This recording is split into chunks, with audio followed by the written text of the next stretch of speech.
Okay, 2020. I've had enough of you. The coronavirus has kept our kids out of school, led to many people losing their jobs, closed our churches for 2 months, shut down all of our entertainment outside of our homes, and sadly, killed over 118,000 of our fellow countrymen, 2 million throughout the world. The death of George Floyd led to protests, which in some cases became riots with the threat of federal intervention. This is all added to a year with a tumultuous presidential election, already filled with threats that the country as we know it will be destroyed if a political party either takes control or remains in control.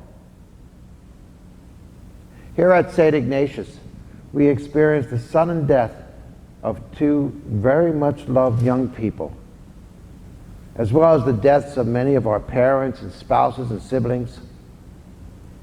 It's an understatement to say that this has been a difficult year. We all wish we could trade it in for 2021 right now, but that won't solve any of the problems. Of course, the news media accentuates our concerns. I'm sure that you noticed that there are no longer any simple news stories. Every story is an alert or breaking news.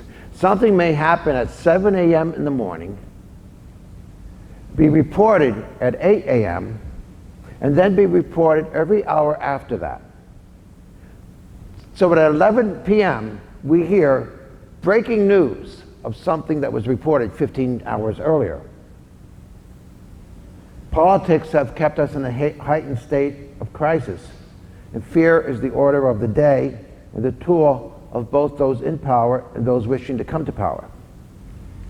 We Americans are neurotic enough on our own. We don't need the government, the opposition to the government, or the media intensifying our paranoia. We have some real fears to consider. The protection of our children from the negative aspects of our society or from those who prey on the weak is certainly a valid fear. I worry that many of the concerns that we tried to address with regards to our children and pornography on Safe Haven Sunday, that was way back on February 23rd, I wonder if these have been ignored by some of our families who have relaxed their supervision of their children, thinking that the children have little else to do other than to be on their tablets or their computers. Concern about providing for the future of our families is also valid. Thank God that so many generous members of our parish have allowed us to create a fund to help our families with financial need. Many of us are concerned about our health and the health of our loved ones. We've just heard that we have priests now and seminarians in our diocese who are suffering from the coronavirus. And those of us with heart conditions are looking for ways to care for our people with the least amount of face-to-face contact. And I just found out today that by orders of my doctor, I am going to have to oblige all people coming to St. Ignatius to wear face masks, no longer be optional. People do die suddenly, at least sooner than they expected. We have daily reminders that life is fragile. Then again, everyone dies sooner than we expect. So how should we, as Christians, deal with stress, real or imposed by others? Today's gospel from the 10th chapter of Matthew tells us to trust in God and be people of faith. It contains one of the most beautiful passages of the Gospels. Are not 2 sparrows sold for a small coin? Yet not one of them falls to the ground without your Father's knowledge. Even all the hairs of your head are counted. So do not be afraid. You are worth more than many sparrows. Maybe there are valid reasons for concern in our lives, but there is no valid reason for fear.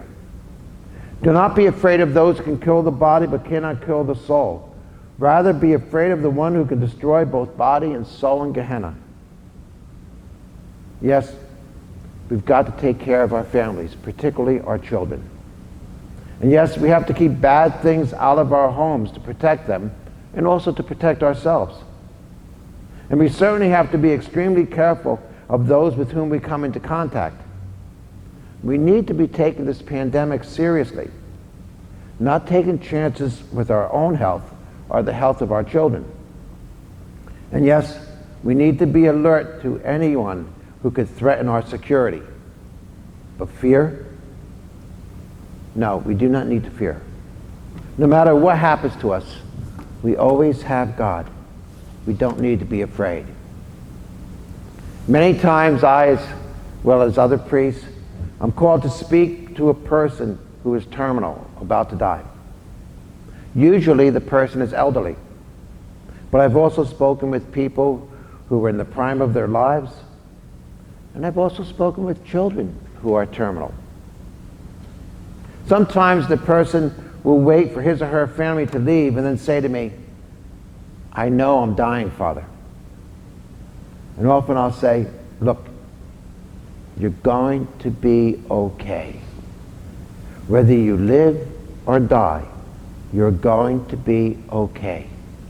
Just trust in God. And that's what Jesus is telling us today.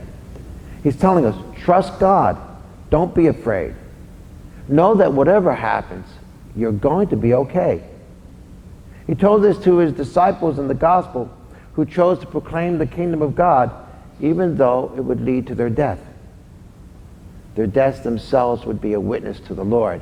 In fact, I'm sure you're well aware the word martyr means witness. He tells us to proclaim his love to the world and hold fast to our Christianity and not to be concerned with the attacks of others.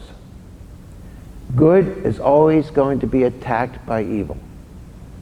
He tells us to be good parents and care for our children, protect our children, but also to trust in him, for our treasures, our children, are his treasures, his children. So the next time we turn on the news and are accosted with alert, breaking news, or whatever, we need to remember that even if the news item is far more serious than the trivia the media usually throws at us, it really doesn't matter.